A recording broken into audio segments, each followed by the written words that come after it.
ये लड़का आलस में जब कोई नहीं था अपनी शक्ति से जमीन साफ कर रहा था। किसे पता था कि उड़ते पत्ते छिपे हथियारों की तरह सैकड़ों मील दूर जा गिरे लगभग हौरान एलायंस के सभी शिष्यों को मार डाला था। संत पुत्र और पुत्री लकड़ी में धंसे सूखे पत्तों को देखकर हैरान रह गए और पसीने छूट गए। कहीं ये अलायंस लीडर तो नहीं? ये लड़का अलायंस लीडर नहीं है, लेकिन हौरान एलायंस से उसका गहरा नाता है। 3 साल पहले एविल वैली के मास्टर ने सोल डिवोरिंग डेमोनिक आर्ट में महारत पाई। शक्ति मिलते ही उसने मार्शल वर्ल्ड में तबाही मचाई। 3 सबसे सम्मानित सेक्ट मास्टर्स भी उसे नहीं हरा सके।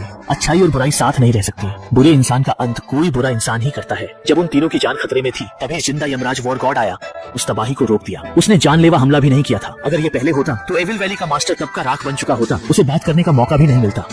ये क्या, मुझे गुदगुदी कर रहे हो?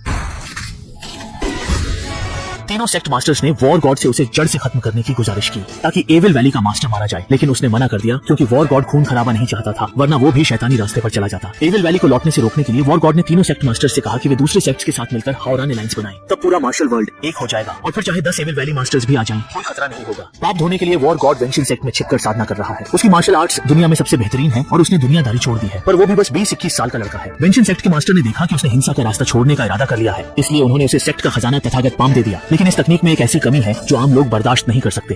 तथागत पाम, तुम जितना ऊंचा अभ्यास करोगे तुम्हारा दिमाग उतना ही उलझता जाएगा। सिर्फ महारत हासिल करने पर जब तुम्हारे मन में 3 बार घंटी बजेगी तभी तुम्हारा दिमाग साफ होगा।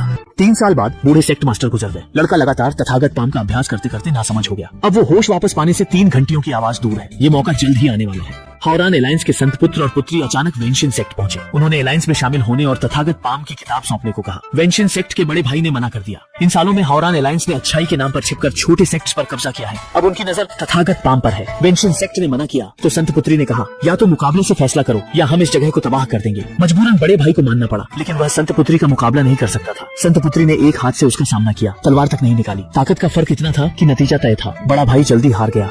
देर से बचने और जल्दी किताब पाने के लिए संत पुत्र ने वहीं बूढ़े सेक्ट मास्टर की कब्र खोदने का फैसला किया। ये सुनकर लड़के ने अनजाने में उन्हें रोका। जल्द ही ये धक्का मुक्की बड़ी लड़ाई में बदल गई। वेंशिन सेक्ट हौरान एलायंस का मुकाबला नहीं कर सकता था। सेक्ट के शिष्य बुरी तरह पिट रहे थे और जवाब नहीं दे पा रहे थे। इस अफरा तफरी में लड़के को भी संत पुत्र ने एक लात मारकर दूर फेंक दिया। इस एक लात ने उसकी पुरानी यादें ताजा कर दी, जिसमें उसके साथी भाइयों के साथ बिताया जीवन भी था। इस पल लड़के को मार्शल आर्ट्स का असली मतलब समझ आ गया। बुराई को सजा देना, अच्छाई को बढ़ावा देना और न्याय की रक्षा करना। उसका शरीर एकदम साफ महसूस हुआ। उसके दिमाग में धीरे धीरे घंटी गूंजने लगी। जैसा बूढ़े सेक्ट मास्टर ने कहा था, 3 घंटियों के बाद उसका होश लौट आया। पल में लड़के ने अपनी सारी शक्तियां पाली। उसी अहम पल में उसने तथागत पाम का असली रहस्य भी समझ लिया। ये कहीं